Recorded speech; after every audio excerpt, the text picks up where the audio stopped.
You know Edmund. Edmund. I think we haven't met, but yeah, I run reality keys where a certificate authority should see for facts. So we can basically custom data feeds that you can use for smart contracts. And Mr. Krima translated Ethereum white paper into Japanese. And Mr. Imai translated Mastering Bitcoin into Japanese.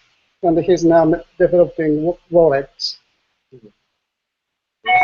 So, and Makoto is developing NEM, and he is expert of proof of importance. Yeah, I tried it. So, and the Masa is developing something like Ethereum. So he's very, your competitor, but very competitive.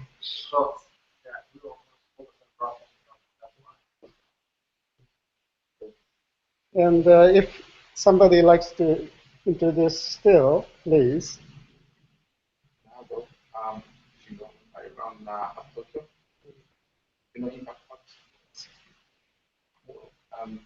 trying to develop a model of a distributed decentralized investment.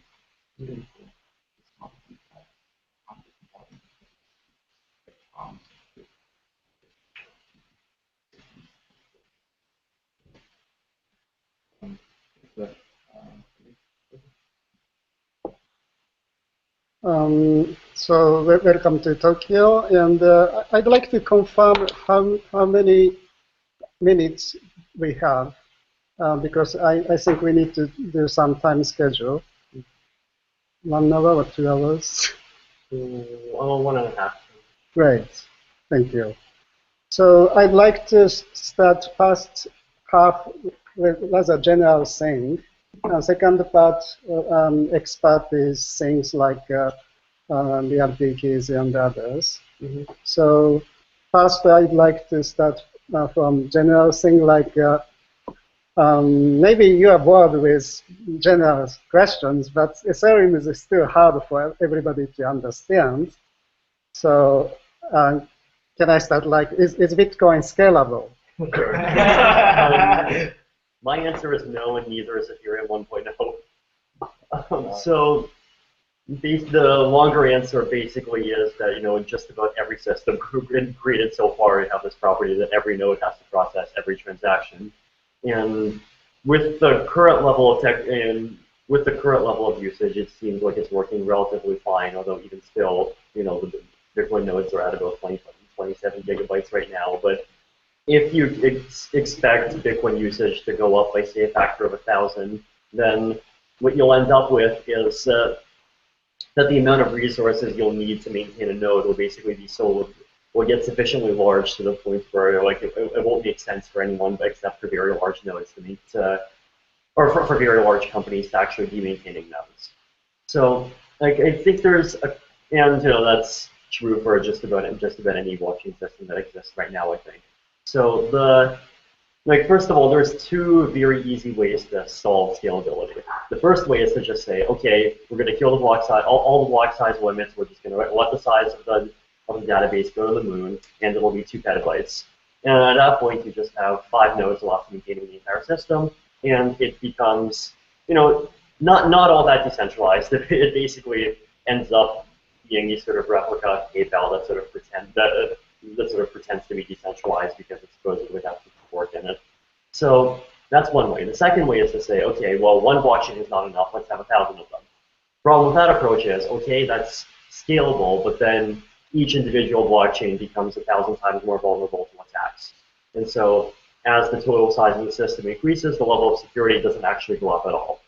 So, like, what I see as being the challenge of scalability is actually figuring out how to sort of solve this paradox of how do you make it so that every transaction is ultimately backed up by the security of the whole system, but without making the transaction be directly processed by the whole system. So miner is becoming centralized. Is that the biggest concern? It's, well, not miners so much as I'd say nodes more generally, like full nodes. I mean, like, well, the two kind of play into each other, right? Because miners, pretty much all of them are using mining tools, and there's like 5 or 10 of them. So de facto there's basically 10 nodes that are running the majority of the network. So that's, if theoretically running a node, running a node only took, say, 2 megabytes of energy, then you could easily see a lot of these mining farms just deciding screw the pool, I'm just going to run one myself. But I think it's one of the major, the size is just one of the major reasons why they don't. So I guess that's your motivation to choose proof of stake or delegated. So proof of stake doesn't solve the problem. So proof of stake is a good consensus algorithm, and it does increase security in certain respects. It makes it cheaper, but even still, with proof of stake by itself, there is still a large set of nodes that's processing every transaction. So the thing that you have to get beyond is you have to sort of figure out how to cleverly split up the blockchain so that you only have a few nodes processing all of it, and come up with sort of clever statistical or economic mechanisms to prevent that from being a problem from a security standpoint. And there are some other approaches too, but there's sort of there's things like micropayment channels, which are they do sort of substantially improve things, but the flip side is that they're application specific.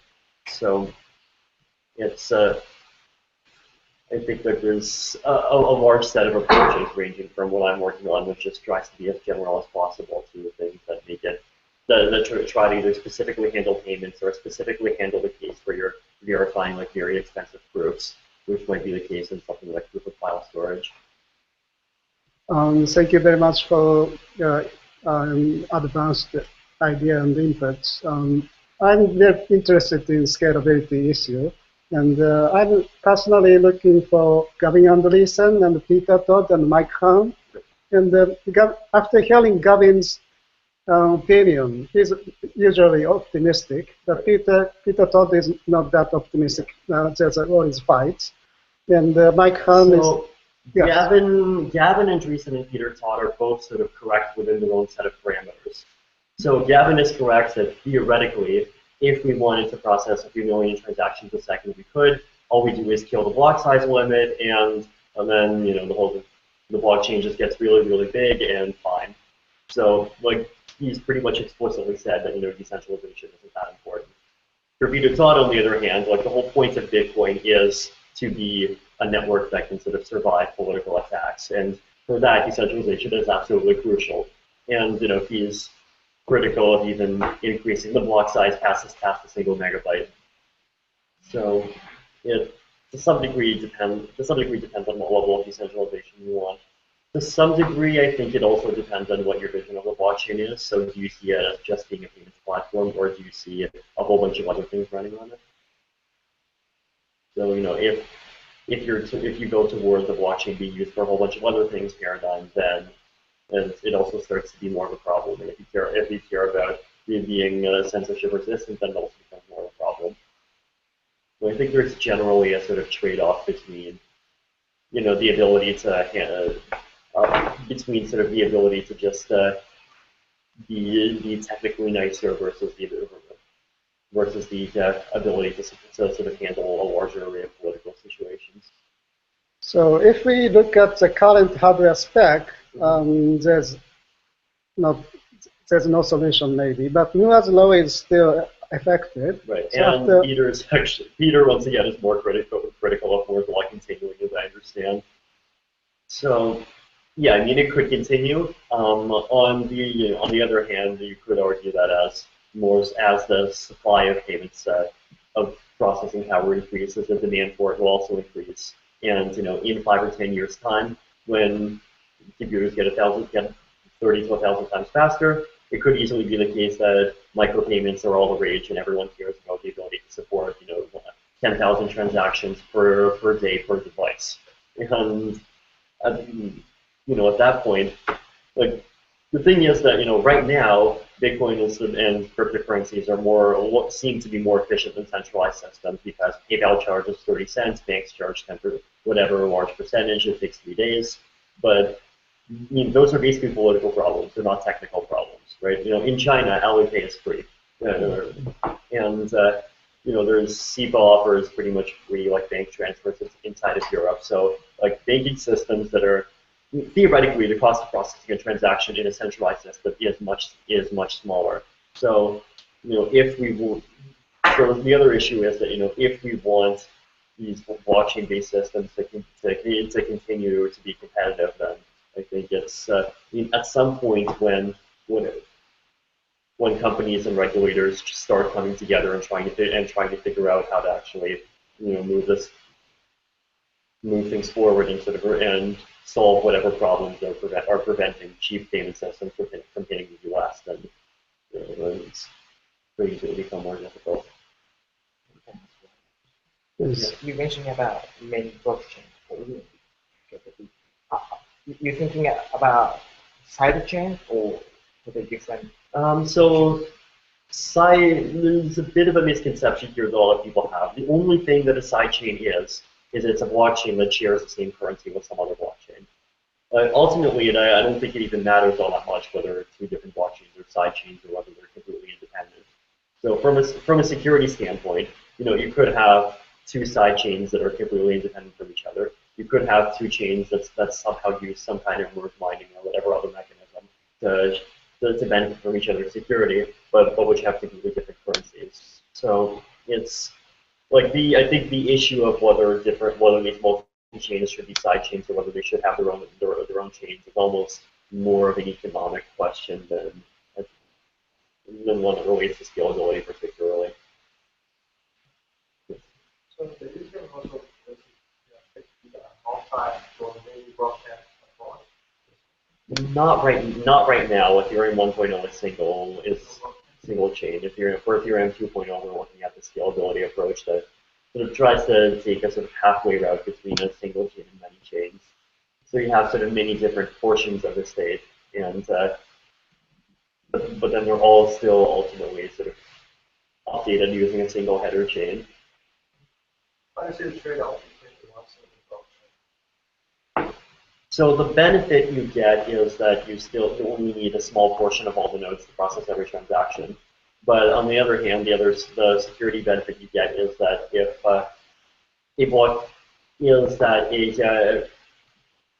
ultimately, or at least like after maybe half an hour, a transaction that gets in actually has the full security of the entire network. So it kind of manages to get both at the same time, essentially at the cost of some degree of complexity. Also, the second design so you guys want a business platform, you guys the system. So how the miner can get the percentage of the So Ethereum has a built-in currency just like any other crypto platform. And as long as there is proof of work, block rewards are paid in that currency. What about the other smart contract? How they incentives for that? How does who get the incentive? For smart contract. You mean how do the developers get the incentive? Or? Yeah, so let's say let me take an example like insurance program run by is a platform. And then so somebody requires the information about proof of work, whatever proof of work. So for the kind of some accident happened, car or something, and then somebody has to confirm the activity, the accident, and the other program. Right. So everything on Ethereum basically is a program, right? And all of the activities are just or every action in Ethereum is just a transaction, which gets set to a program, and then it affects some change in the program and possibly sends out messages to other programs.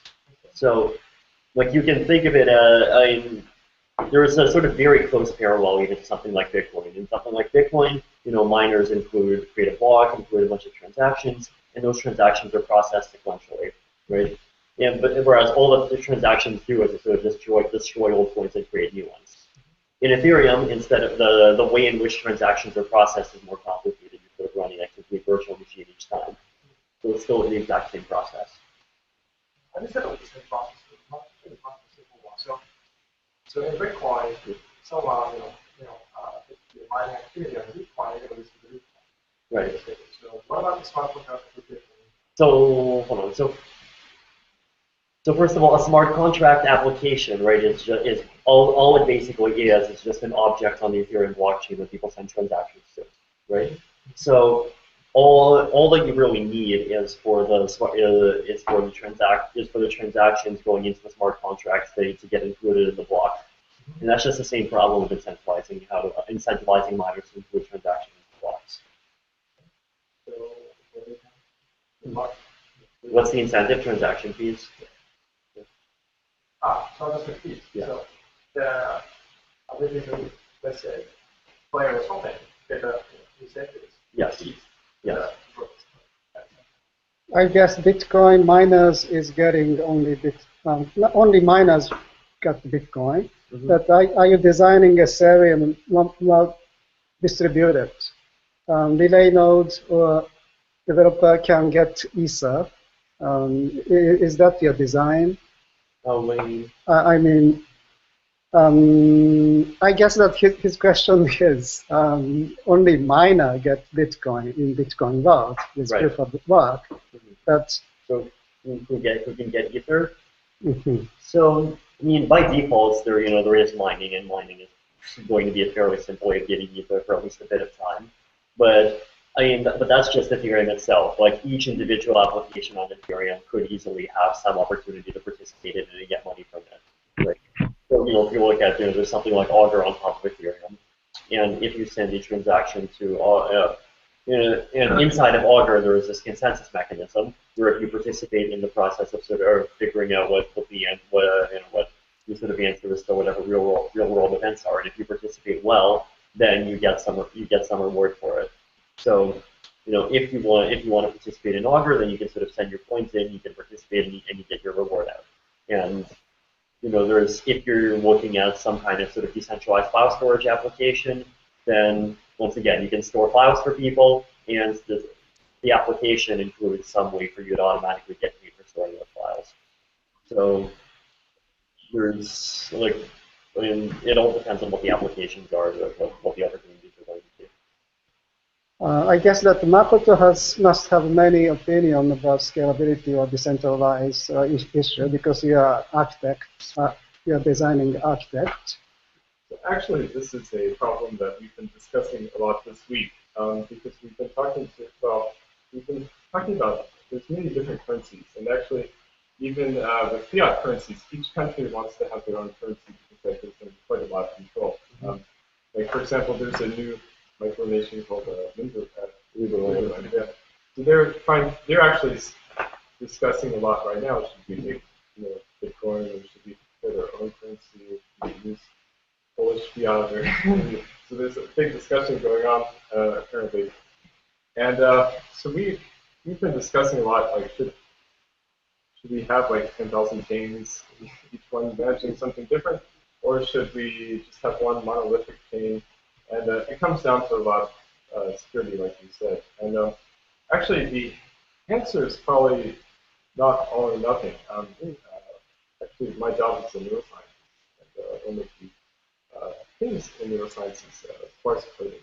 So the brain represents things like this bottle and this bottle. Maybe the same neurons will fire when you see both bottles, but there's also neurons that will fire in groups that are specific to each object. So that's sparse coding.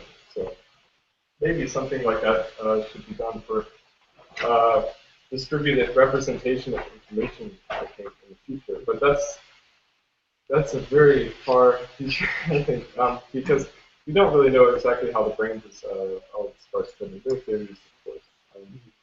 But yeah, that's why the first version of NAM is one chain, as I think the brain will be as well. And we have thought a lot about making multiple chains, because we have not just value transfer, but we also have messages, relation transfer. And so if you take messages and put them on a separate chain, you're thinking that might be a good idea. But the problem was transaction fees have to be in our currency. And you still have to send a message with the sync with the other chain to fail the transaction fee balance changing. You really need the whole world to be in consensus on what I want to message with now. Yeah, that's Although in some sense you're kind of right, because one of the sort of one of the arguments that I've started to make lately is that one of the reasons why decentralization will take off is just plain old sheer laziness. Like, at some point I remember actually tried to create a Bitcoin multi-sig wallet, and the server just kept on shutting down so many times that I literally would rather just give up and roll the thing onto a decentralized thing, even if it then had to take fees. So, if sending a message over a blockchain is easy, then people will pretty easily do it. I think divide and conquer based on use case is probably the best approach. So one thing that I think we'll end up doing now, we haven't done it yet, but I'm propose it, I think it's for fast transactions, like you go to a store, you don't want to wait 10 minutes. Right. For fast transactions, you'd have a separate chain. And what you would do is you would deposit a part of your balance on this other chain, and this is a fast chain. So you use like proof of burn or some other method of moving one thing from one chain to another. And the overall consensus would be done using the same consensus algorithm. So in our case, the importance is So is your topic like 5 years after or 10 years after? I think I think the full vision of at least what I have is probably going to take at least 10 years, and I'm sure it's the same for everyone else too. Actually, can you tell me more about how proof of importance works? Sure. So the white paper should be done in about, well, we should release a version for comments in about a week. Okay. And yeah, I'd love to send that to you. But basically, there's 3 parts that are taken into account. So I assume you know how proof of stake works. So, depends which version. Well, the next version.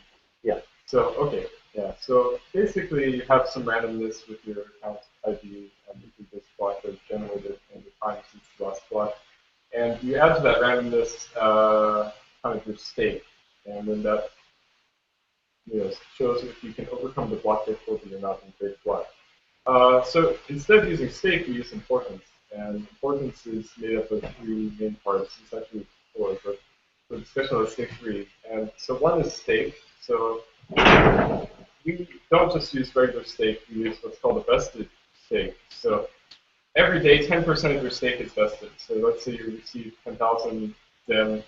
After 1 day, you have 100 vested. So it's vested. So it takes about a month to vest over 90% of the balance. So that's the temporal cost. It's like 20 days. And the second part of proof of importance is NCD, a rear rank. And that's basically PageRank. It's a modified version. So in PageRank, you have the hyperlink matrix. And so PageRank is for finding the transition probability from one account to another. It's based verification system. Yeah, yeah. And but PageRank can be scammed easily by simple attacks, and that's like Google bombing. So let me guess, you're basically making a version of PageRank that's kind of seeded by how much stake you have? Well, we do weighting similar to that, but NCD of rank is actually created by some Italian guy who's a huge student, and it adds to PageRank this idea of an interlevel proximity matrix. So Herbert Simon's theory was that many complex systems are not completely decomposable, but they're NCD nearly completely decomposable. So you can approximate blocks inside the transition matrix between accounts. And so we actually do online clustering using a fast version of the scan algorithm to cluster all the accounts in them. And it's really fast. It's 16 milliseconds. And so each block is kind of, there's a separate term added to the PageRank score where the PageRank is kind of conserved within blocks and then contribute to other blocks. So it's just an extra term in the power iteration that's added. And the third part of proof of importance is outlink. So you send the currency to other people. Now this is net outlink, so it also includes what you receive. So you can't just send it around in a loop because you can't send the same amount of money in a loop because it'll be, subtracted from itself. You actually have to send some to others. It's actually better to send than to receive, and we do that to try to increase velocity of money. And there's economic arguments for and against that, but looking at I don't know, other currencies, like especially Next, where there's no one using it. It's just speculators. I mean, that one concern I'd have is that while that might be a possibly legitimate argument from a government public policy perspective, in crypto land, it's just too easy to just make 30,000 fake accounts and notes between each other. Yeah, and that's what the best thing does, and also did that album. So it's approximately, when you send an album to someone else, it decays over time at the same rate that it vests for the other person. So it's approximately conserved. So one concern I have here is that, okay, let's suppose that you have two clusters of nodes. You have the legitimate nodes and you have the attacker. What percentage, what is the ratio between the importance that the legitimate cluster gets using sort of normal day-to-day operation versus the level of importance per unit stake that the attacker can get by coming up with some optimized sort of set of transactions specifically designed to game the algorithm? Yeah, no, that's a good question. So the algorithm is gamed to kind of give a higher importance to people who transact a lot in the economy. Now, whether people will do that or not, so if everyone's a speculator and they're not using the currency, the few people who actually transact and do this optimal account splitting and everything will gain an advantage. The only way we kind of counter that is by requiring at least 10,000 vested nodes. So you have to have at least a minimum amount of money that's invested, and the vesting takes time, not just money is throwing, in order to be able to even be in the game. And that is probably the only way you can really guarantee that you can't have an attacker doing that. But also, because stake is the main part of the importance score, you have to have a lot of money to even consider attacking it. And one other way that we deal with, for example, the nothing stake problem is we have a limit to how far the blockchain can be unwrapped. So I think that's the standard solution. Yeah, I think ours is, we changed it partway through the beta, I think. I can't remember if it's 6 or 12 hours right now, but one of those, let's say 12 hours. So any transaction that's 12 hours or older is permanent record. And if you have two sets of transactions on two different nodes, then you have a forking problem, and your network is dead. But that's sorry, that's consensus. And so it's, if you do any attack on the network, the point is it has to be within that time. So if you're going to do double spend, but actually in NAM you can't do double spend because the transactions already when loading new bounds. But let's say you were to modify the software to allow that and get everyone else to run the modified software. Then. Well, if you get everyone else to modify your software, to run modified software, you can do whatever you want. So it's but like you can build an empty Ethereum foundation. But what you can do, that's a serious attack, is you can leave out transactions. So let's say I go down next to school, there's a Lamborghini dealership, and let's say they think them, I can buy the Lambo, and then within 12 hours I can undo the transaction. So that would be a very good. But that's why you have to be really rich, and you have to already own most of the currency anyway to do that. So it's basically the proof of stake argument. So what happens to you if you like decide to sign on multiple blocks at the same time? So the nothing at stake Yes. problem, basically. Yes. So what happens to you? Well, yeah, nothing happens to you. But yeah, why just yeah, just throw in a rule that if that happens, you lose all your money. you do. We do have a reputation system for peer-to-peer node data sharing called Item Trust++, and that's it's a local reputation score that each peer assigns to its nodes based on the information that's. So this is that solution where if you do evil stuff too much, then other nodes will catch you and they'll basically sort of end up boycotting you. Yeah, they'll blacklist you. So even if you sent data, they would just ignore it. And if they sent, the way the validators work right now is if you have any data that's inconsistent, it wouldn't be safe in your databases. Just ignoring your nodes would be blacklisted. So you have to actually modify the software and then do social hacking to get people to use it. To do any major attack, but I guess it's a centralization versus decentralization. Ideally, if you have central or decentralized, and so Ethereum, it seems. I mean, I've read so many different articles now. I don't know what the latest Levis's, but it looks like you were trying to do some kind of halfway between proof of work and proof of stake. We're going to pretty much 99% of the stake at this point. Wow. So I'm still wondering, Daniel Larimer chose the delegated proof of stake, and now you are choosing proof of stake. Mm-hmm. What's the difference between? They're somewhat different in that in delegated proof of stake, you have stakeholders vote on delegates, and those delegates are basically the ones that participate in the consensus process. And the theory is that if you act incorrectly, you get voted out.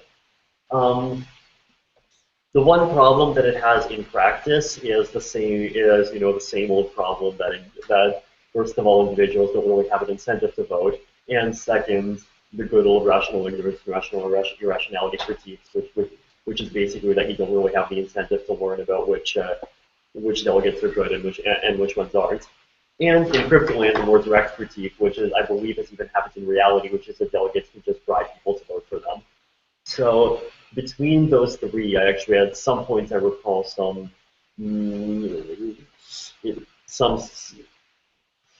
result that it was possible to basically overcome the system with something like 8 or 10% of the stake. After hearing your advanced idea, I realized that theoretically your theory is much more sophisticated than Bitcoin. Bitcoin is very naive idea for you. But at the same time, Bitcoin is getting network effect. Many third parties are joining to make easier user interfaces, experience, and many venture capital invest 160 million or 30 million or 20 million US dollar. But what do you think?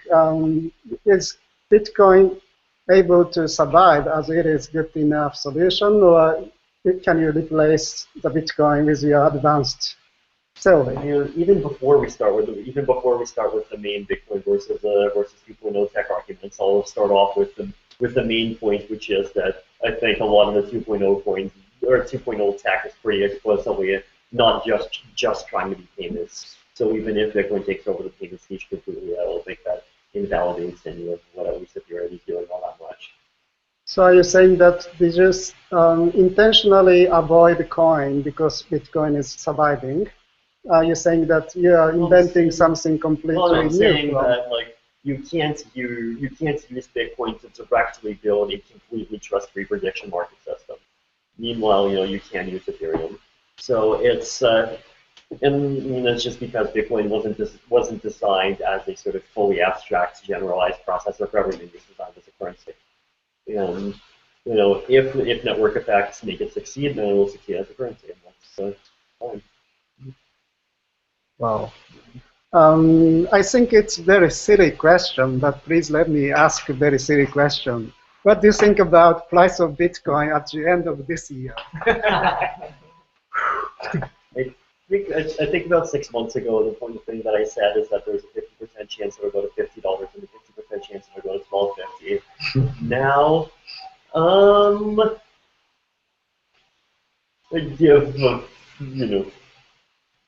fairly similar statements. Some chance, a very large chance that it'll go to the 10 to 50 range, and a medium chance it'll stay roughly constant, and some chance it'll go above 1200. I mean, it's for some reason it's kind of hard to figure out what the price is going to be in advance.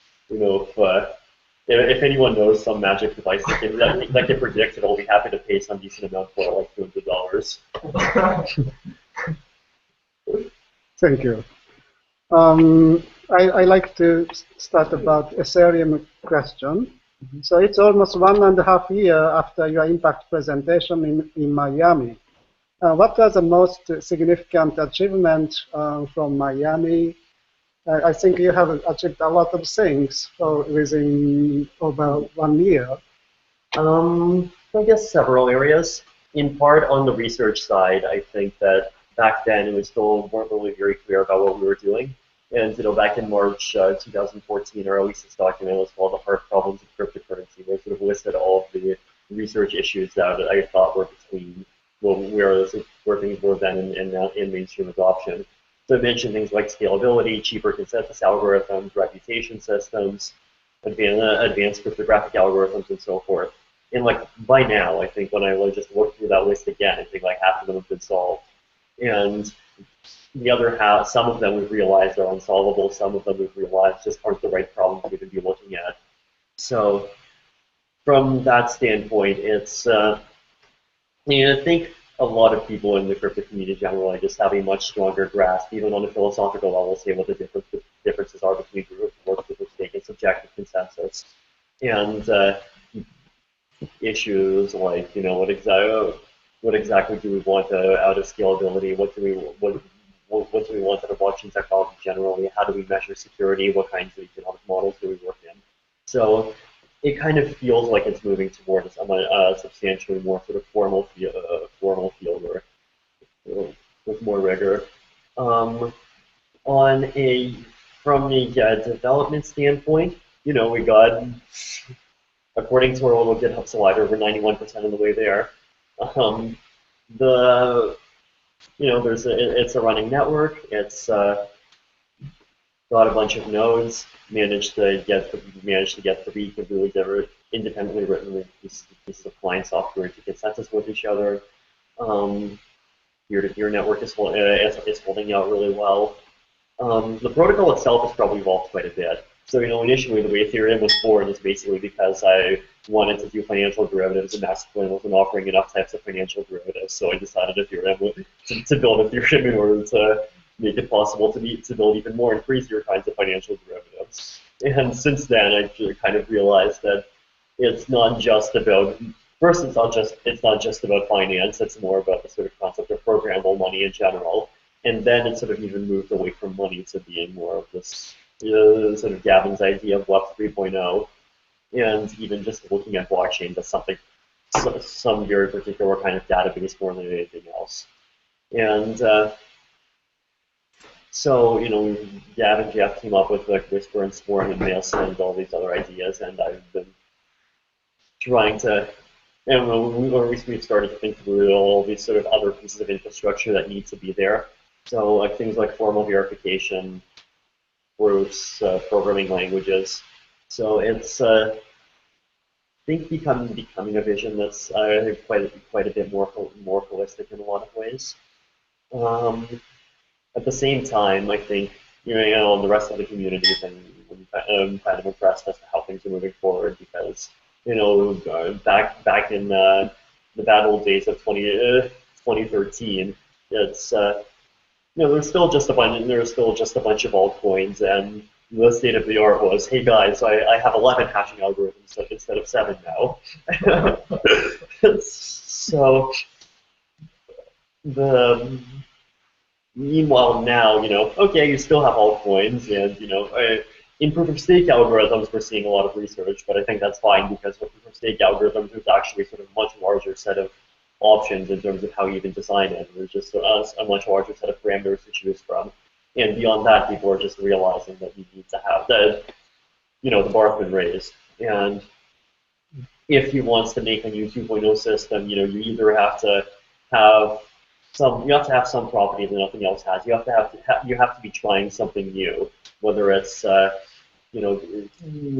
having some kind of scalability plan is pretty much mandatory. I think having some kind of having consensus reasonably figured out, and you have to have whatever your own individual thing is. And also, a lot of the 2.0 projects at this point aren't even coins. So I call IPFS a crypto 2.0 project, and it's not even a cryptocurrency. It's just happens to be an ingredient that's extremely useful in a crypto context. So, and there's groups doing reputation systems. Reputation systems don't need to have anything to do with cryptocurrency, and yet we still seem to think of them as being crypto projects. So, I do kind of really like that, because it shows that it's a bit naive to think that this whole movement just sort of came out fully born out of our great holiness of Satoshi Nakamoto. It really came. Like most of the pieces really came from this sort of much more really established culture that's been advancing technology for like 30 or 40 years. And well, and even the people 30 or 40 years ago came from a culture that's been advancing information theory for 30 or 40 years. Good old Claude Shannon.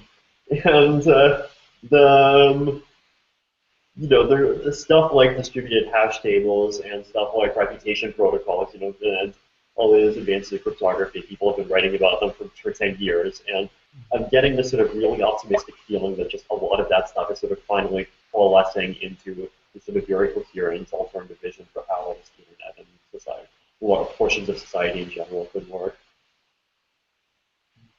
I guess that Hugo has a high expectation for Ethereum as a coder, at least 1 year ago, and now you have some expectation also. Yeah, I mean, I didn't let down because it was delayed. We participated in the ETH sale 1 year ago. We were expecting it for like 4 or 5, and now we don't know when it's gonna come. Well, it's always agree. Next month or next month. Yeah, I definitely agree. Personally, it's. I mean, yeah, we've had a bunch of delays. At this point, I'm not even bothering to give deadlines basically because I think that it's going to get it's just going to get released when it gets released, and that's probably the message we should have been seeing right from the start. It's the stuff that's ended up delaying us. In part, the whole security auditing process. In part, in part, we made one of the main mistakes we made is just not anticipating things processes that would end up taking 2 months. So, we could, I think, had we started putting much more serious effort into networking starting October, it could be out by now. And we ran into sort of a few cases where, oh look, it's almost done. Two things left to do, and then here's one more thing, and it looks like it's going to take 4 to 6 weeks. So yeah, I mean, there's definitely a lot of those delays have just been a product of our own experience to some degree. Except from that, I can understand.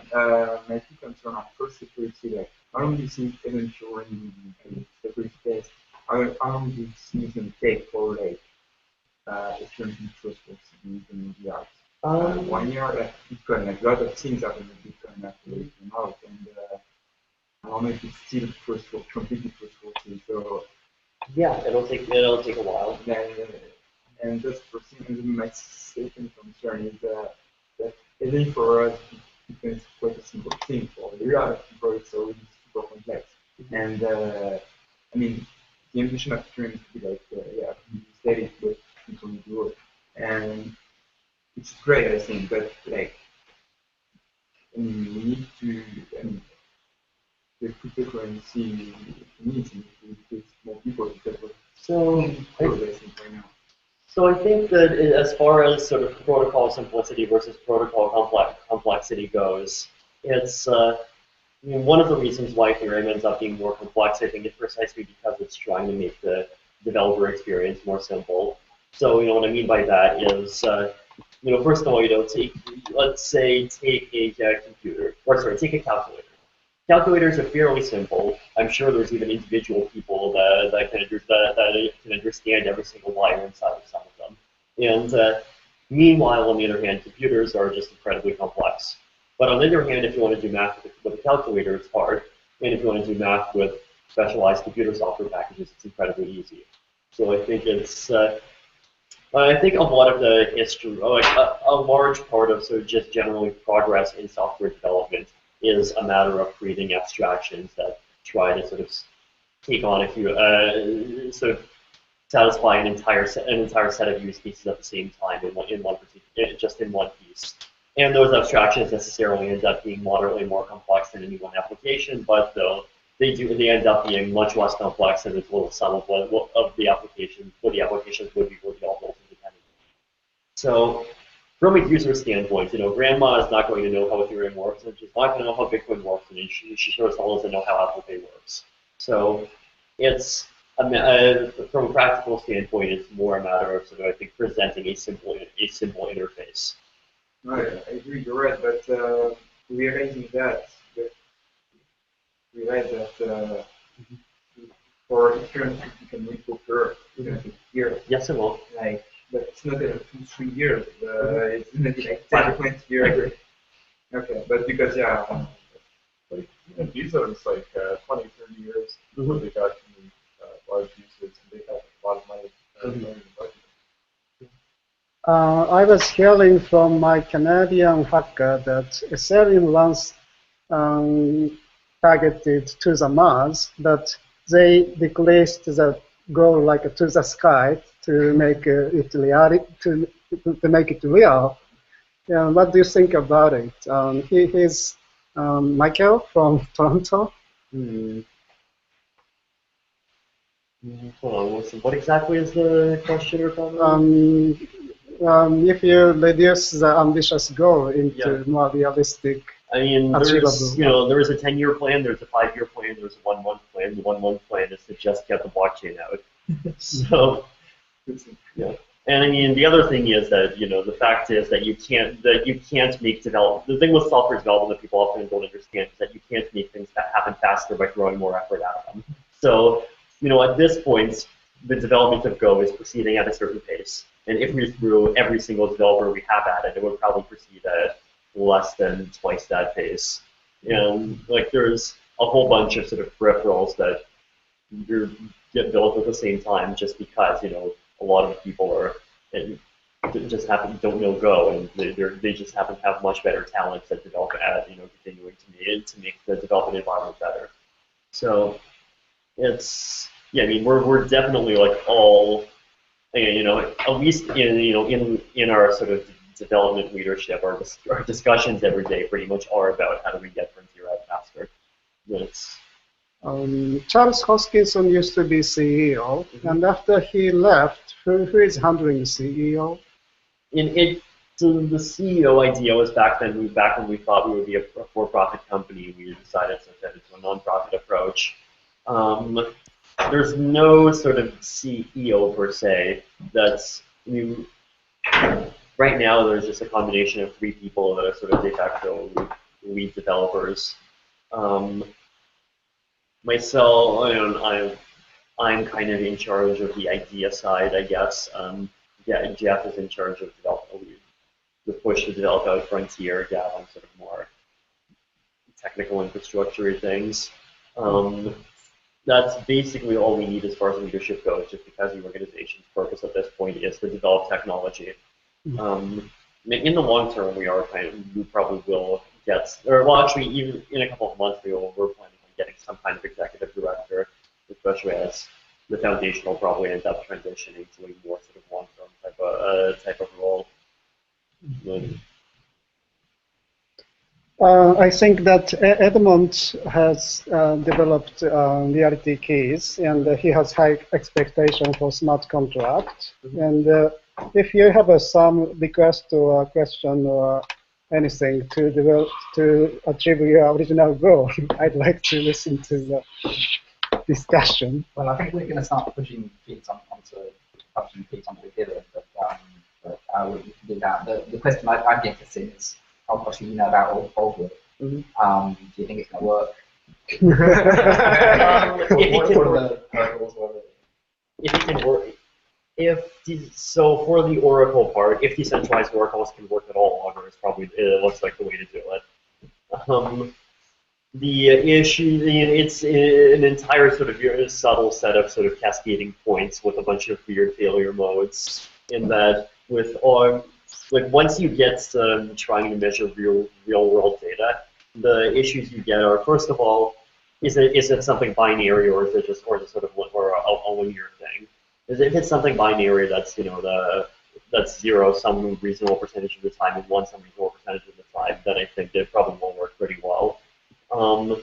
If it's something if it's something linear, then there is one of the sort of risks that you sometimes hear about is, well, if everyone has the incentive to manipulate things in one direction and the real price is 517, then people have a sort of an incentive to try to sort of vote, say, 518, because they only get punished quadratically for sort of voting incorrectly, and so the loss is tiny. And then if everyone moves to 518, then the incentive starts to vote for 519 and so forth. So that's one issue. The other issue is the so-called, what I would call the non-Gox attack, which is that, okay, people generally are going to be lazy and they want to go for price feed if it's a price, and if the price ends up being if there's prices on a few exchanges, and because you have the incentive to come to consensus, you might want to jump onto whatever price feed everyone else is on, and so you might end up with everyone converting on Mt. Gox. And then what happens when the Bitcoin price generally stays at, say, 520, but then Mt. Gox starts dropping to 300? Is the system going to be able to successfully coordinate on jumping out of equilibrium? It's I have a feeling it's going to be just one of those sort of very complicated empirical battles. I guess, kind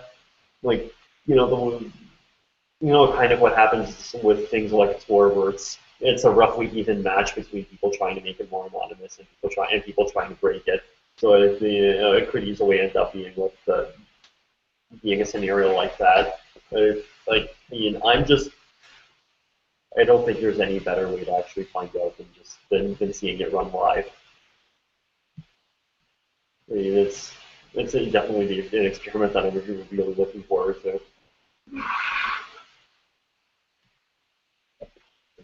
I guess Singo has many questions about smart contracts, and please share your question, because I guess everybody likes to know about smart contracts. I don't really have a question. I'm looking for help, basically, in trying to develop a decentralized investment model where hundreds and thousands of participants are participating in certain projects to solve certain problems, like a poverty problem in some district of India, or mobility issues in certain cities. We're not talking about this. The old VC model doesn't work. We need to activate thousands of entrepreneurs or corporates. This peer-to-peer contract relationship is something we just cannot handle. No lawyer is going to be able to do that. No smart thinker is going to be able to do that. That's what we do for smart contracts. Payments and measurement of activities, that's also another thing, but Ethereum looks like the kind of thing that we really want to work with.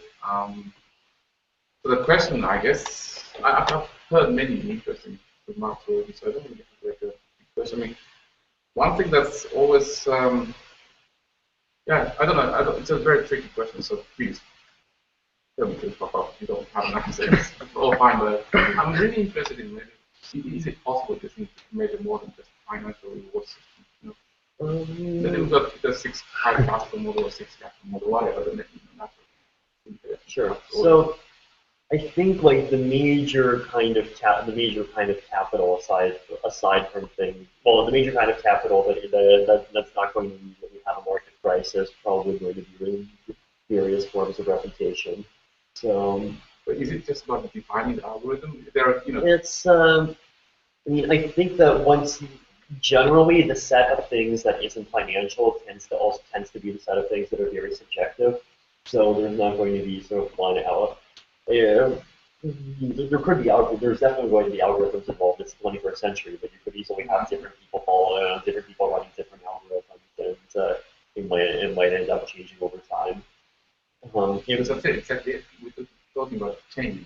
Not the absolute amount doesn't really mean nothing. It's a change over time. They go up and they go down. So yeah, not too much to do with the practice of algorithm.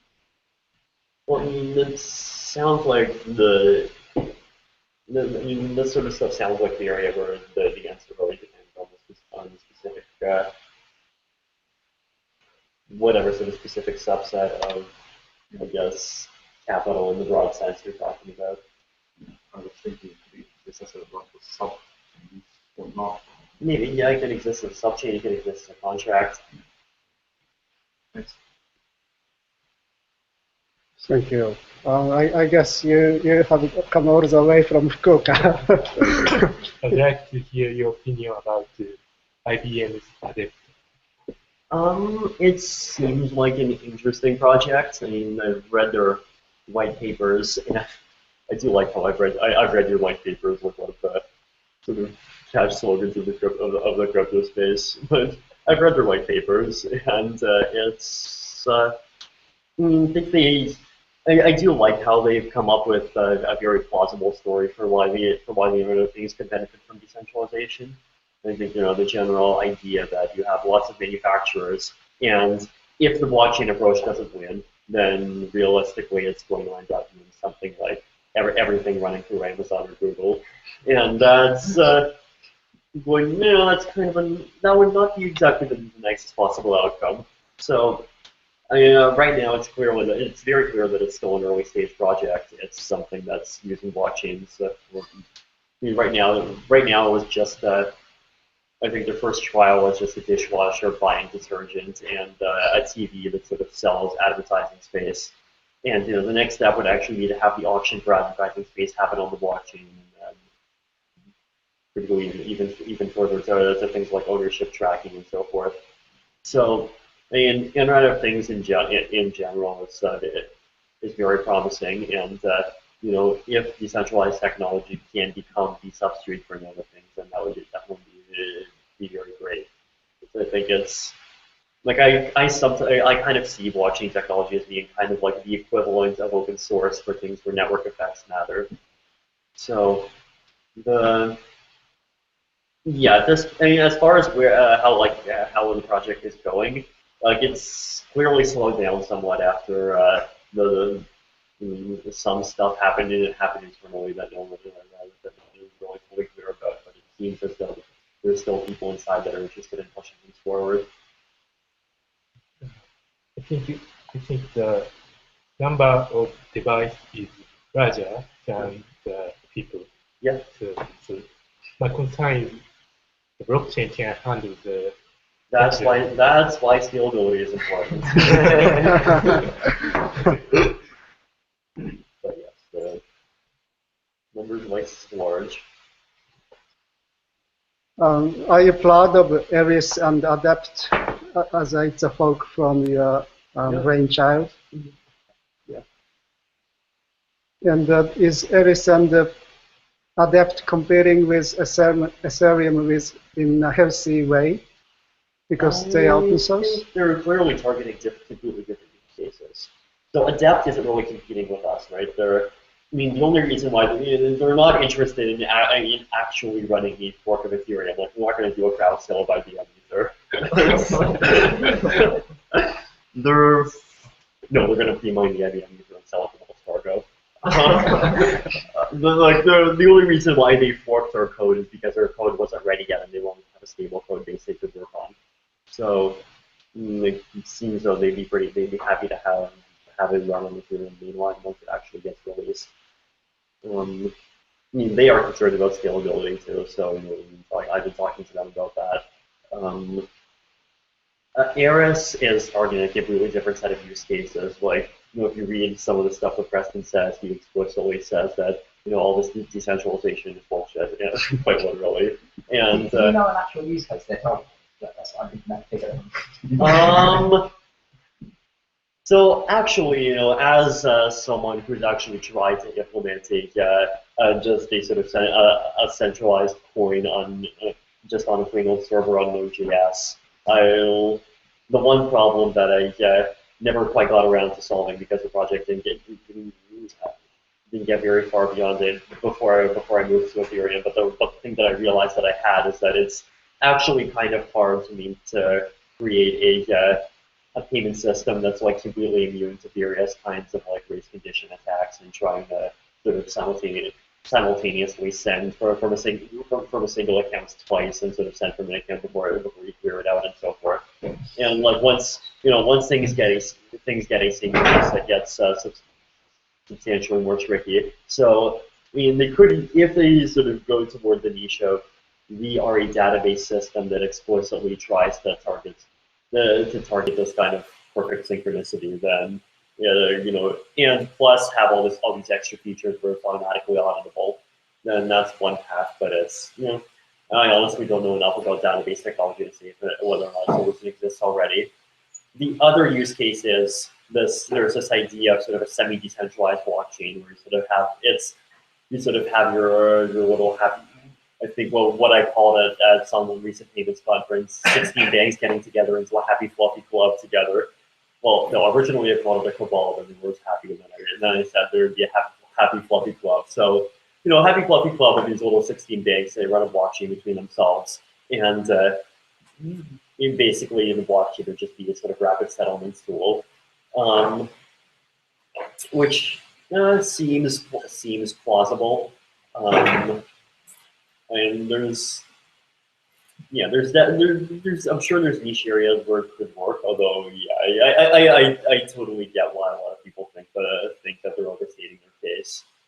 It's the thing with the blockchain space, I think, is that there's a lot of people who say that the blockchain's whole purpose is political, and then on the other hand, you have people that are sort of reacting against that and saying, well, no, the blockchain is a pure technological improvement, no politics involved.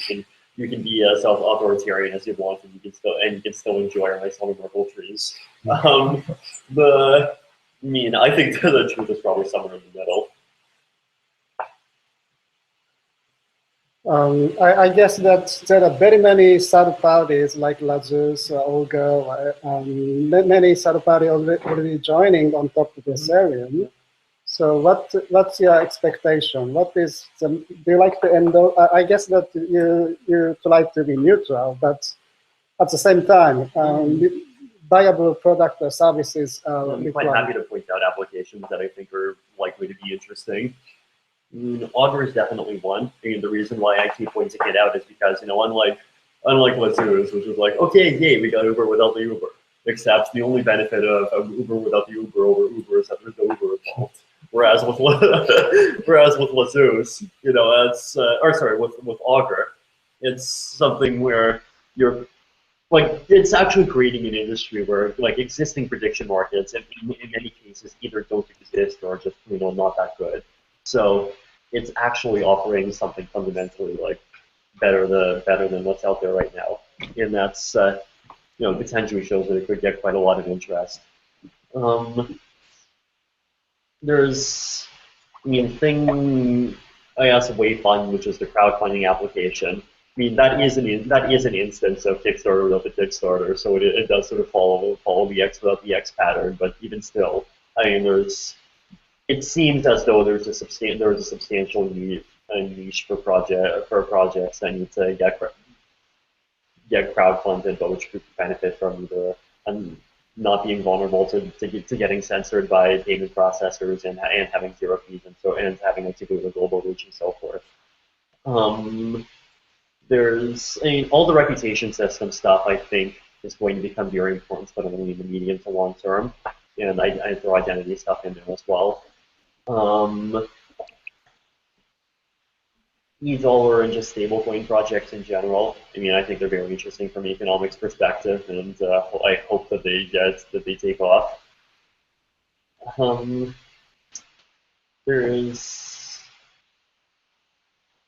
know there's a bunch of them hiding in the shadows, but a lot of them are still at the idea stage, and the ideas are all interesting, but medium to long term. Realistically, for something like one of these reputation systems to really sort of end up being at the base of a whole bunch of things is going to take years. I'm very impressed at the idea of Lazarus, but I personally think that it's very difficult operation-wise. Do you have any opinion about viability of Lazarus? As replace the central parties with a reputation system, it seems like the model should be relatively fine.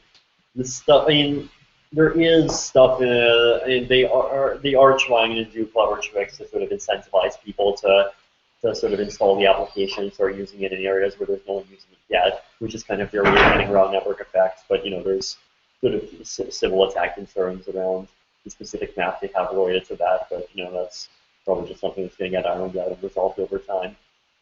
I don't think there is that much of a technical issue stopping it.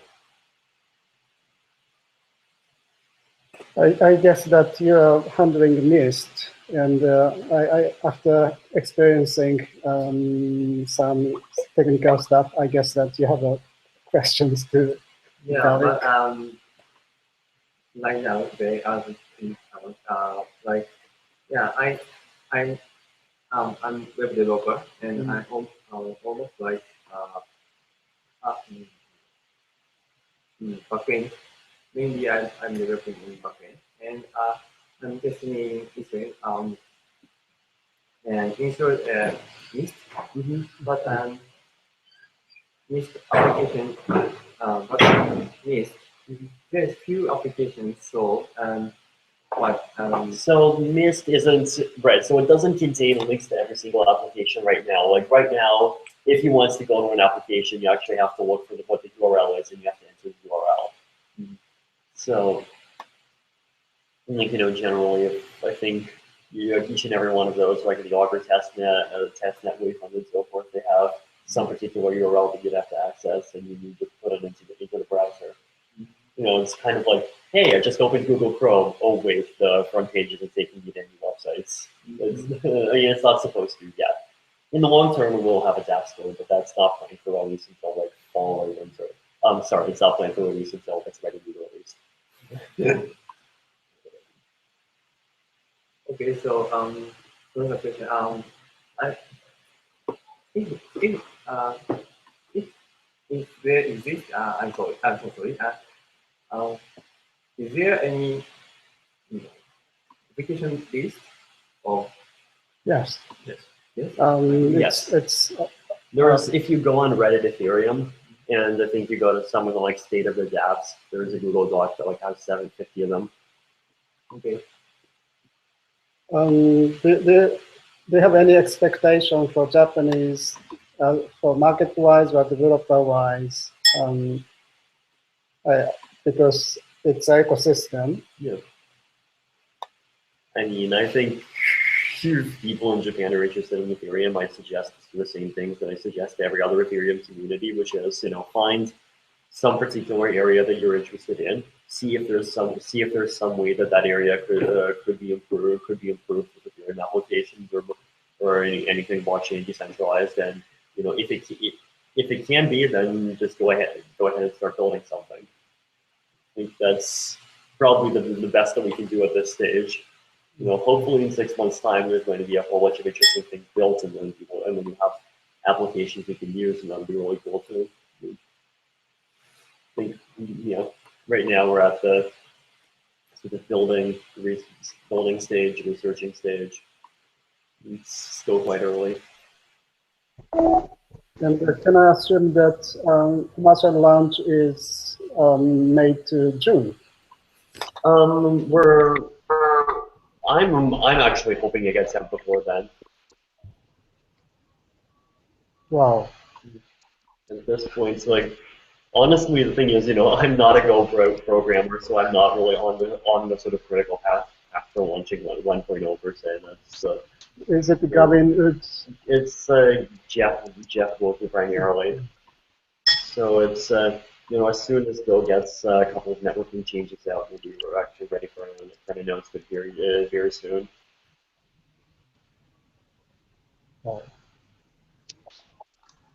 I guess that Mr. Sato had some conversation with Vitalik. And can you please briefly share the impact?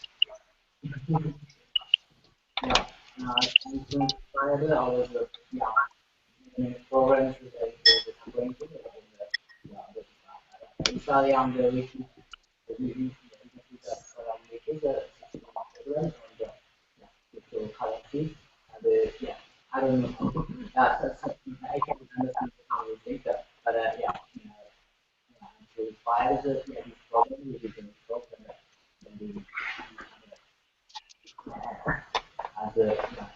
I see. Image.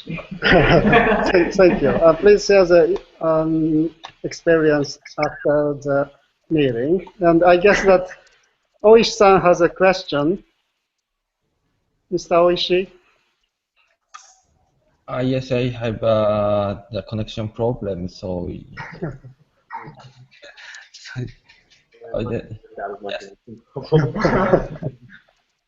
I can't hear almost all your conversation. Just, but I just wanted to ask you a question that is a cost problem.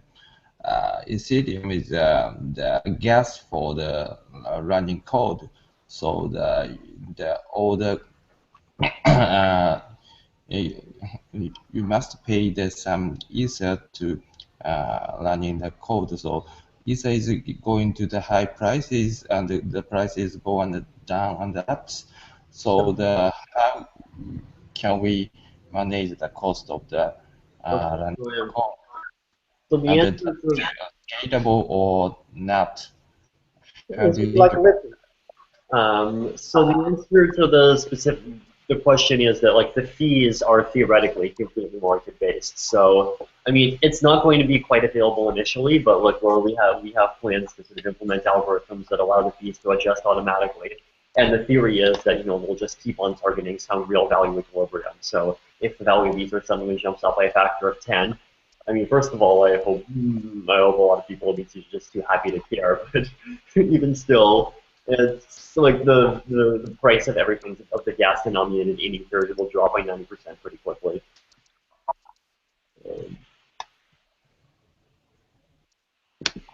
Thank you.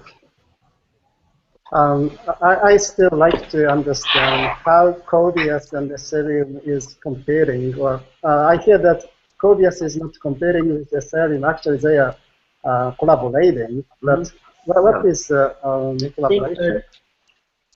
I think that Codius and Ethereum kind of do try to target different things. So initially Ethereum was supposed to be a platform for making financial derivatives with people. And it just so happens that that particular use case generally works with Codius quite well.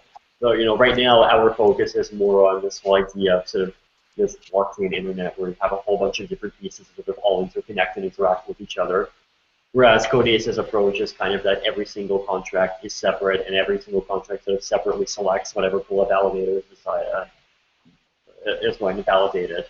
So like I kind of feel like on the other hand, if you're a cryptocurrency person, you could, if you look at Codius, you might think, okay, your contract gets verified by these 5 entities. Well, what incentive do those entities have not to just cheat? Well, none. If an attacker bribes each entity 1 cent, then they're all going to cheat and you're screwed. So, but on the other hand, of course, the Codius person would reply, well, you're supposed to pick people that have reputations and that are honest and that are different. And so that kind of follows something much closer to a Ripple philosophy, where the entire consensus is kind of based on social network trust, where as opposed to a sort of more, I guess, purely economic stuff that's being done around proof of work and proof of stake. So to some extent there's that kind of philosophical difference, and in that case it's just a matter of which one you prefer. In some cases, there's situations where you need to have oracles. So there's cases where oracles are like if you're making financial contracts, then there have to be entities that supply what the price is anyway.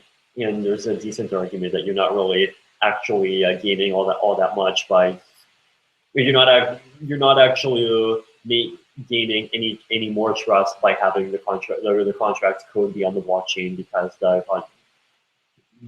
because the people supplying the price feed have the ability to cheat you by providing a bad value anyway. So that's and actually the other particular case where Codius might work very well is when contracts require privacy, because then putting everything on a blockchain is not exactly a high privacy choice. But on the other hand, if you have Codius oracles do it, then that's great. All of your code is just run by them, and if they have reputations, then they're not going to reveal what your code is, except well, okay, technically it only takes one of them to actually reveal your code, and chances are one of them is under the jurisdiction of the NSA. But generally there are a lot of people that are interested in kind of the medium grade of privacy, where you're not quite NSA proof, but you're also not quite at the level where it's on the blockchain and everyone sees absolutely everything you do. So I think there's places where one shines really well and the other doesn't do much, and places where the other one shines really well and this one doesn't really do much, and you can do coding on top of Ethereum if you wanted. So yeah, it's one of the. I think a lot of projects in crypto 2.0 and the crypto space, they kind of have a core set of use cases and a peripheral set of use cases, and there's always a kind of functional overlap. But even though there exists an overlap, it's very often the case that the sort of core use sets of use cases are just completely separate. I guess the key difference in the security model, where you're saying, well, you've got to trust an oracle or you've got to trust these guys running the whole contract. The key difference is that if you're running the whole contract, you can do a much more targeted sort of mess around with stuff within the contract. Right, agreed. And the case where you're very likely to end up doing that is if you've got a court order saying you should do that. Exactly. Right. On the other hand, if you're doing an oracle, then first of all, you can't say, oh, well, the temperature in San Francisco is going to be 15 degrees if this node is reading it, but it's going to be 289 degrees if this node is reading it. And the other thing is that even if you see that it's 280 degrees, that's immediately knowable to everyone. So yeah, it is definitely more restricted. Although there probably are use cases where there's some piece of data that like only one group of people in the entire world cares about. So yeah, it's all a big, huge continuum.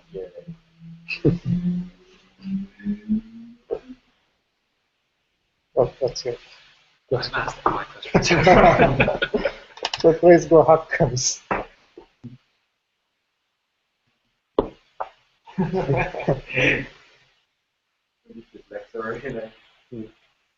Yeah. I've got to know, what are you doing in the department? Just hang around. Just hang around. Pretty much, Changfeng just said like 4 days ago we were meeting in Shanghai to keep going to Japan and do either he or Bo suggested that we come along, and Bo suggested that I come along, and I said sure, why not. I offered a free test and told you to stay.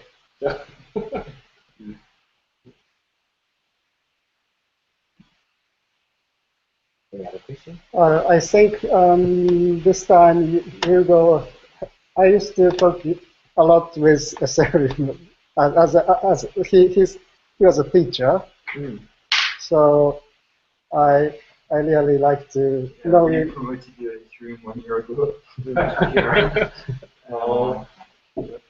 I mean, they definitely hope to get it out very soon. And I guess that you like to continue the advanced thinking. And what is the best environment for Makoto to participate in this field? Participate in this field? There's this actually sort of informal group that we've been starting up called the Cryptocurrency Research Group. I mean, right now we haven't done that much. It's basically just a group of people, including some people from Ethereum, some people from like projects like Tendermint and so forth, and that have been kind of interested in cryptoeconomic stuff.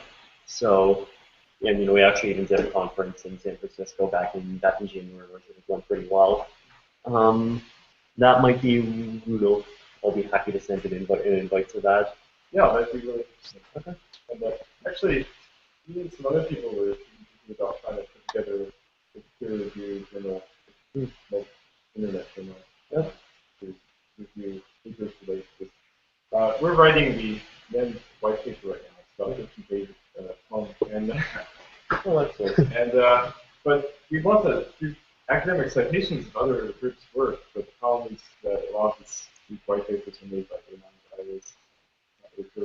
Just cite guys. Yeah, we do, but it's not really. I'm from more of a harder science type of field, and I had citations like that in my master's thesis and my PhD thesis. That's great. Right. So really, the whole level. It's a lot better than 1 year ago or 2 years ago. But the whole level of still needs to be much more rigorous. I think peer review is a good way. And we have some ideas about how to do that in an open way. So yeah, actually, there's one group I know that's also trying to do some kind of journal, so it might be worth it might be worth you either collaborating or just going ahead with your own. Because quite frankly, you could easily make two or three of them on your own.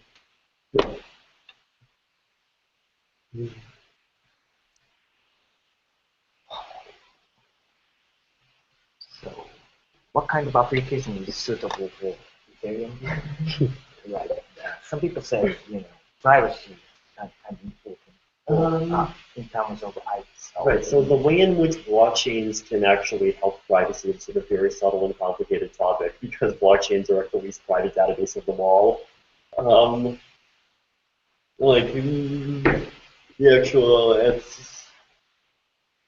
It's this sort of complicated issue in that generally like blockchain-based architecture just simultaneously ends up pushing a lot more of the responsibility for things for the end user, or at least the end user's client software, and that generally ends up meaning that your data stays with you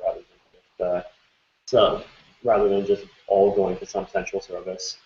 And I think also like the stuff that can help privacy specifically, I think that there's a lot of very interesting advancements in strong cryptography. There's this concept of a snark, which is like a really abstract and general zero knowledge proof. So the idea is that I can do something like I can even potentially, if you're a marketing company, then I can make a statement saying, I am someone who has been certified as being a male between age 15 and 25 by this particular group. And of my last 60 purchases, 34 have been in this category, 15 have been in this category. And then you can make a proof of that kind of statement, and I can give you that proof, and you can verify the proof, and you know that particular statement is true, but you don't get any other information at all. So there's so the idea is I'd be able to reveal exactly as much as I want or as little as I want. And the nice way that can actually play together with the blockchain is because on the blockchain, payments are actually verifiable to some degree. So there is a sort of potential for creating a kind of internet that actually allows, I guess, for data collection to happen and for people to get most of the benefits, but at the same time preserve privacy. And blockchains are not nearly sufficient to realize the vision, but they are a large part of it.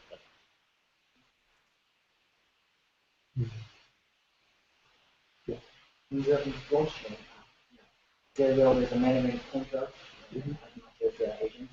In that case, how can we see the contract world the world of the contract related to each other?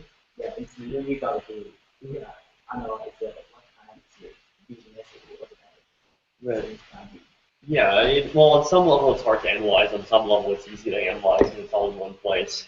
And you can even see the entire history of relationships between things, which is really useful. It's the idea, I guess it's to some extent a similar trade-off to something like Bitcoin, where users are anonymous but transaction activity is public. But the thing with Bitcoin is that every Bitcoin transaction looks exactly the same, so it's still, whereas with Ethereum, the activity is probably going to be extremely heterogeneous. So it's something that, yeah, I mean, I'm definitely looking forward to seeing stuff up here on the blockchain and trying to figure out from that everything that's going on. Is there some analysis to like yeah, I think analysis is definitely going to be really important. I remember back in 2013, there was a lot of companies that were starting to do like Bitcoin blockchain data analysis. And, yeah, I mean, I think once you start having blockchains used for this extremely much richer set of applications, it's just that particular field is going to grow exponentially.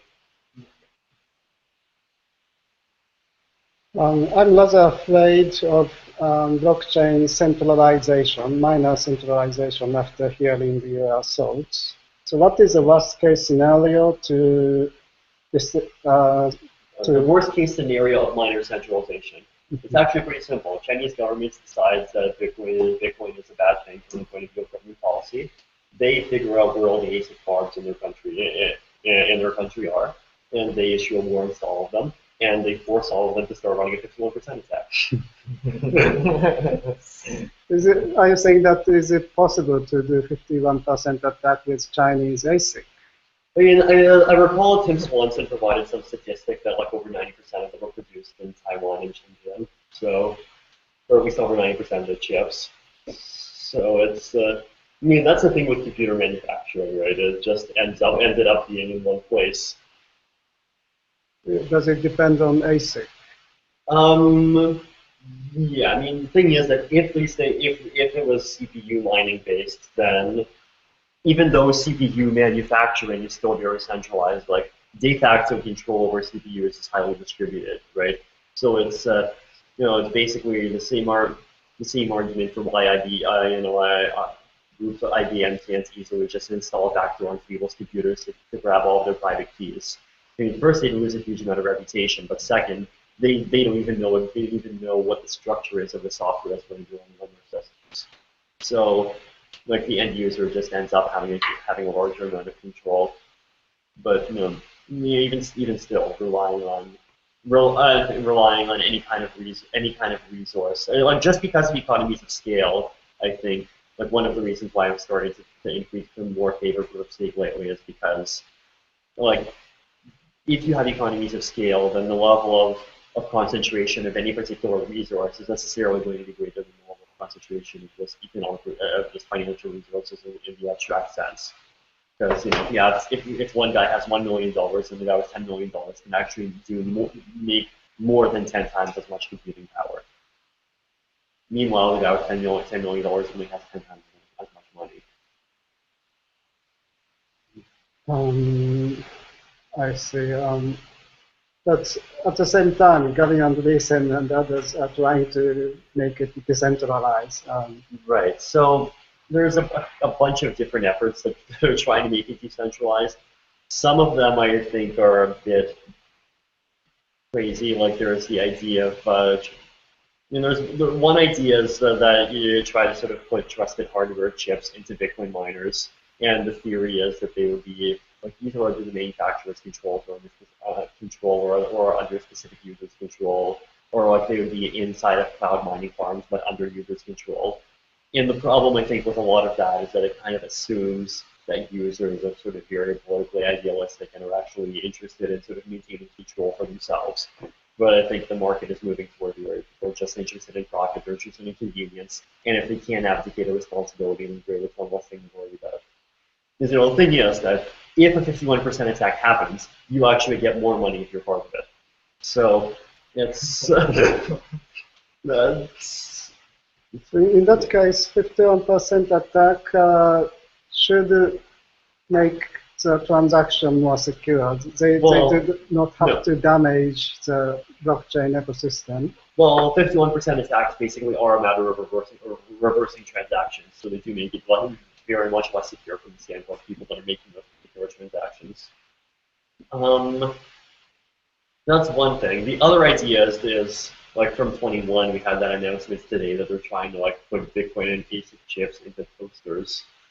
Is it to make Bitcoin blockchain secure? It's supposed to make mining more decentralized. So the reason I'm skeptical of that is that, while there's one part of it that's potentially legitimate and one part that I'm skeptical of. So the argument that I made is that the best way that Bitcoin mining could possibly be decentralized is if electricity ends up dominating mining costs, then the incentive would be to try to put Bitcoin miners into places where you need the electricity for heating, because like the electricity electricity is basically free because the waste heat is actually useful. But that's a very specific use case. But like the brief bit that I've heard from the announcements and the FT article on the announcements today seems to suggest that they're trying to like put stuff into consumer electronics generally. And the problem there is that because of economics of scale, this stuff is going to necessarily be less efficient for it's going to provide less mining power per dollar per unit hardware than the data centers and the guys that managed to concentrate everything together in nice lands, the guys that got that mining farm in the north of China with 6 employees managing the whole thing and so forth. And So the problem is that if it's an efficient market, then all the sort of decentralized stuff is not really going to get anywhere. So the one concern is that the one way this stuff would succeed is basically if they end up sort of subsidizing these devices with Bitcoin mining ASICs built in, and then they end up consuming more electricity because they have miners in them, but then people don't really realize that they're spending more because of the electricity. So, I mean, it's kind of concerning to some degree from that standpoint. Yeah, but just basically what it's doing is it's arbitrary. If that's the main sort of way in which it ends up consuming, it's basically arbitraging consumer ignorance. If on the other hand, they manage to figure out how to put ASICs into home heaters, then if they do it and they execute well, then great. That'll basically be the best possible path forward. If the consumers can actually secure their damn home heaters, who cares? Right. Who cares what your home heater is doing? Right. So this is the sort of difference between geographic decentralization and political decentralization. And one of the points that people like I think Peter Todd and Andrew Foster sometimes make is that, well, guys, second law of thermodynamics, it's more efficient to have mining be geographically decentralized because you don't need as much cooling. Wasn't the second law of thermodynamics, it was a square cube law, but we can still. Okay, that incentivizes geographic decentralization, but number one, the gains sharply drop off after even like a single square kilometer of geographic decentralization. And number two, it doesn't incentivize political decentralization at all. And I think incentivizing political decentralization is a very hard problem because, like, first of all, political decentralization is an output that's very hard to detect. So, and there's no real way to sort of economically prove that two particular entities aren't actually controlled by the same boss. So it's the only way you can actually secure political decentralization is basically by assuming that some particular resource is politically decentralized to a reasonable degree, and then trying to set the incentives for concentration as well as possible. Whether or not ASIC proof of work can manage to rescue itself and do that entirely unknown. Whether or not ASIC resistant proof of work can continue to work and do that entirely unknown. Whether or not proof of stake can do that, it's all an experiment. Yeah. And, same thing with stellar consensus. It's a complicated choice between a set of deeply imperfect options, just like everything else in real life. Well, I have seen many investments recently. What do you think is most important investment for you, except Ethereum? I mean, Bitcoin, adoption-wise, what is most significant investment, do you think? The most significant investment in order to sort of help Bitcoin adoption? So the question is, if I am an investor and I happen to hold a lot of Bitcoin, then what would I throw money into in order to maximally help Bitcoin? I would probably I'll start off by listing what Bitcoin has enough of: enough exchanges, enough payment processors, enough wallets. Not enough of one pet peeve that I have is that the so-called multi-sig wallets, a lot of them are engaging in what I call crypto-economic security theater, because the claim is, okay, they have one key, you have two keys. Well, guess what? In the default configuration, they have one key, you have one key, but they wrote the software that you use to use your key. So they really control two keys. So, when I point this out to them, they do kind of point out, oh, no, well, if you want to use just our team, you don't want to use our software, we have an API, but there aren't really any good wallets that are actually using that API. So that's, if we can make sort of multi-sig wallets that are actually decentralized, and if we can convince the entire public to adopt them, that'll help the security side. Now, from the convenience side, and as I've said, enough payment processors, enough exchanges, the big problem that Bitcoin has is that, I am a consumer, I want to buy stuff. Option one, I earn $1,000. I use a credit card. I pay $1,000 in order to purchase a computer. my credit card happens to give me rewards, and I get 1% cash back or 1% back in terms of rewards, and so I paid $990. Option 2, I take my $1,000, I convert them into Bitcoin. Or sorry, I take $1,010, I convert them into Bitcoin. I now have $1,000 worth of Bitcoin because of the fees. I pay the $1,000 worth of Bitcoin to the merchant, and now the merchant has to take those $1,000 worth of Bitcoin and self-convert it back. The credit card option, I pay $990. Bitcoin option, I pay $1,010. Guess which one I'm going to take? So, the only solutions here, one solution here is basically that there need to be a lot more applications with which people can actually get paid in Bitcoin. And I don't mean buy Bitcoin. I actually mean stuff like, imagine. I think if Uber were to start paying their drivers in Bitcoin, I personally would take that over Microsoft and Dell and TigerDirect. I think that's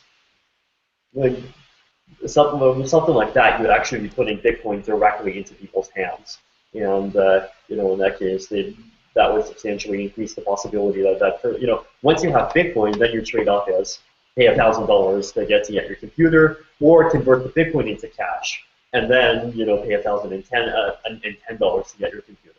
So that's the efficiencies only come when it starts to become a closed-loop economy. And the other nice thing is that once you get into Bitcoin, all these sort of exchanges in between cryptocurrencies are extremely easy. So I think so it's not even so much a matter of whether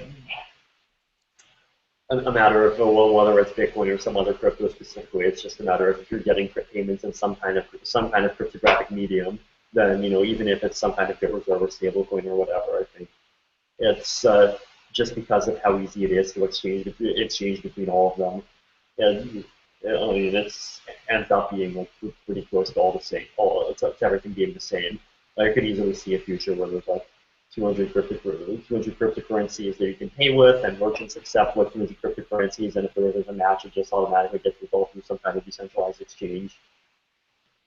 So but getting to that point, the big barrier is it's not the currency barrier. The barrier is the system barrier. It's how do you get from banking land to crypto land, and more specifically, how do you try to get people to actually have both their inputs and their outputs in crypto land, so they don't have to pay the interchange costs at all. Great. It's also a silly question, but please let me ask a silly question. Sorry. I guess that you have a Bitcoin and Ethereum. Other than Bitcoin and Ethereum, what coin do you have? Ripple. See, I mean, it's the nice thing about Ripple, as far just as a coin, is that the price seems to be not correlated to Bitcoin at all.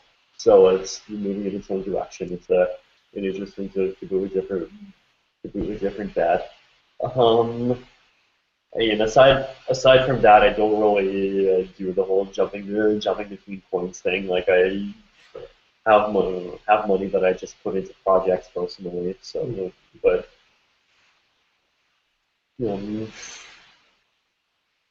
eagerly waiting for the Augur crowd sale, and hopefully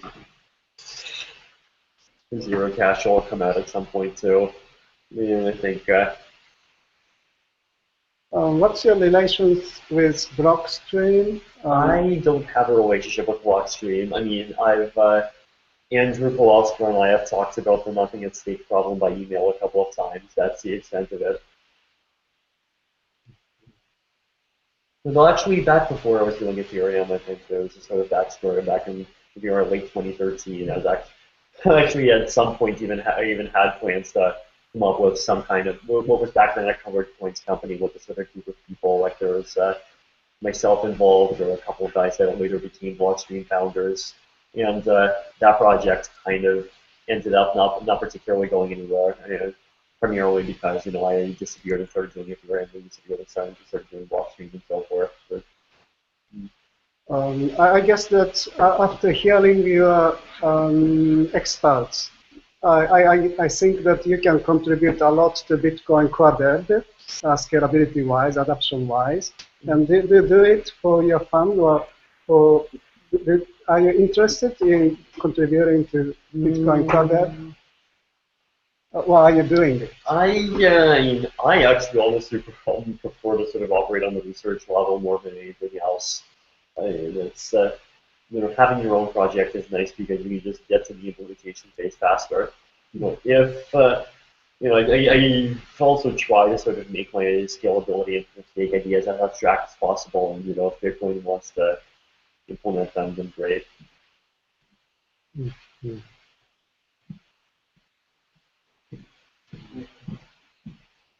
Thank you. I have a question. Yes, please.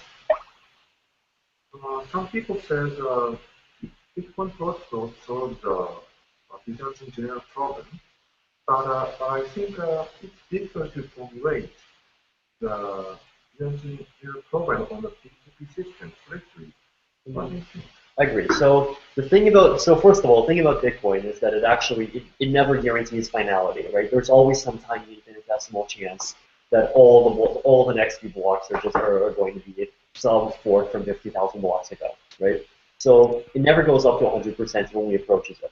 And the thing with the Byzantine generalist problem is, if the problem was not guaranteeing 100% chance, but guaranteeing something really close to 100% chance, then the Byzantine generalist problem is solvable. All you do is you just keep on sending a really huge number of messages, and then eventually they'll sort of statistically approach 100% that you have consensus.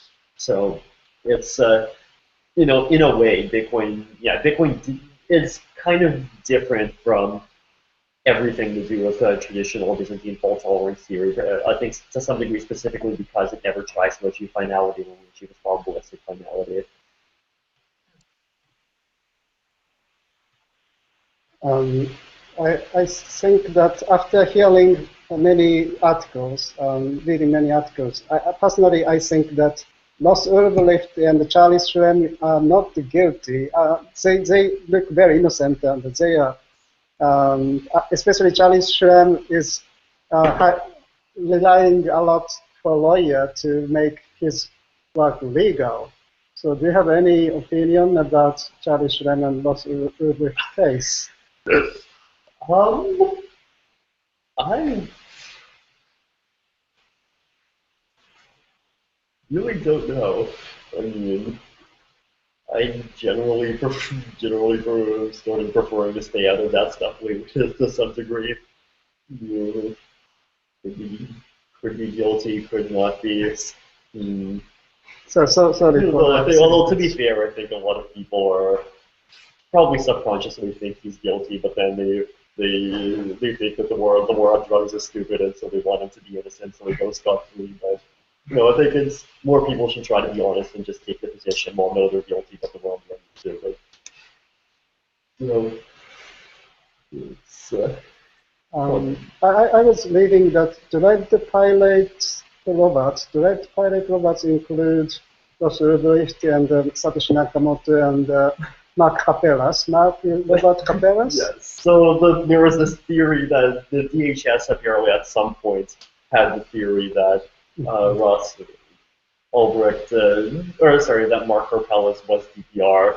As I understand it from the reports that got canceled, the jail quickly decided that it probably wasn't him. Although we apparently very recently we discovered this very fun story that according to Mark Kapelas, this agent from the DEA tried to ask Mark Kapelas to hire him, and then 6 days later, the Dogs lost $3 million, and he replied back with an email saying something like, I think, "Oh, you should have hired me, smiley face." That's okay. It's possible that Mark Kapelas was involved in Silk Road in some sense, but I mean, the Bitcoin community just seems to have so many threads that just end up intertangling. It's kind of cool. It's like normally that sort of level of coincidental interconnection ends up happening in like epic science fiction novels, but to some degree, Bitcoin is an epic science fiction novel. Do you think that Satoshi Nakamoto can continue to hide his identity, anonymity? Quite possibly. I mean, hiding your anonymity is very hard, as Russ Ulbricht has shown us. I think a lot of people do kind of bash him for making a whole bunch of stupid decisions that reveal his identity. And to be fair, he probably did do a lot more stupid things than what a lot of us would have done. But even still, like some of the mistakes were quite subtle. And I think that it does show that just about everybody that's trying to do an underground $1 billion operation is going to slip up at some point. So the really wise thing that Satoshi did is he just disappeared before got even all that big. First of all, second of all, he never really operated any kind of servers himself. Like he did mine, but it's kind of hard to tell what was his mine and what was how finished and so forth. And he never really tried to sort of extend into the physical world that much. So, like, he's definitely the most successful example of someone doing something big and remaining anonymous, but at the same time, it kind of shows that if you really want to do that, then you kind of have to quit early, and it's it's hard to enjoy your fame and enjoy your anonymity at the same time. Being famous and being anonymous at the same time is possible, but enjoying being famous and enjoying anonymity is harder. Being is still anonymous, and does it help DAC and DAO conceptually? Does it help DAX and DAOs that Satoshi is anonymous? I mean, Satoshi is.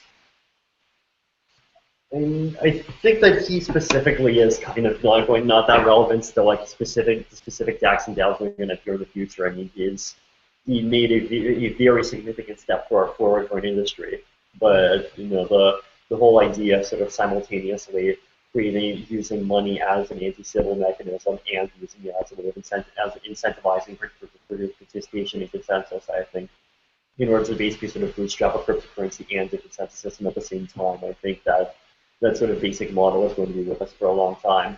But it's like future DAX and DAOs, I think they're going to depend entirely on what their founders are. So do they even have founders? Are they anonymous? Are we going to see more anonymous founders, or are we going to see more people just trying to do it open credit? Because to some degree it depends on legal issues. To some degree it just depends on how much sort of mainstream adoption of technology in general gets, because that kind of affects how easy it is to simultaneously be anonymous and get very far. I mean, the thing is that, like, if you look at the top projects and like on the cryptocurrency right now, most of the big ones aren't anonymous, right? So I mean, and that's Bitcoin. Well, Bitcoin, Satoshi was anonymous, but the entire development team is widely known. Ripple, same thing. BitShare, same thing. MaidSafe, same thing. Ethereum, very clearly the same thing. It's a bit.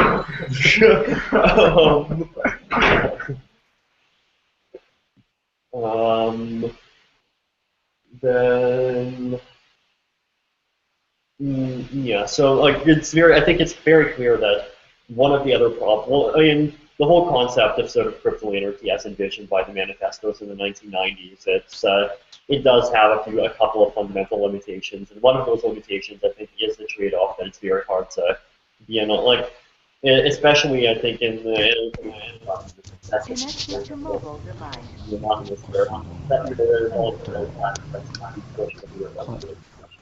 And that's kind of a fundamental thing that basically just means that the more anonymous you are, you're kind of simultaneously beating your against your own success to some degree. The second problem is, the other problems are, of course, that it becomes substantially harder just to secure any kind of sort of locus of trust, because you can't punish people by more than whatever they voluntarily put up as a security deposit.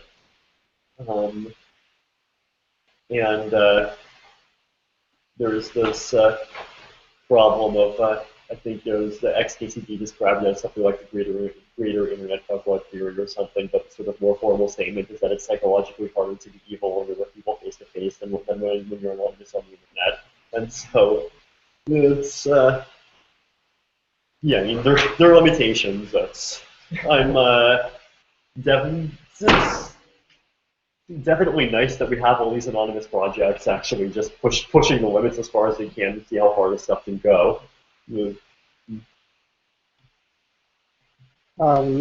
Thank you. Thank you very much for tonight's meetup. Yep. And Thanks for waiting for me. Thank you, really, thank you. Could you tell me, lastly, could you tell me your 1 year vision or 1 year ambition? Get step one, get the Ethereum frontier out, then continue to get sort of better and better versions out. So get Mist, we'd like to get Mist released, we'd like to get Proof of Stake released, we'd like to have a series of proof of concepts for scalability running. We'd like, so, and on the application side, we really hope to see like 5, 10, or 20 applications just that are really high quality and running. Thank you very much.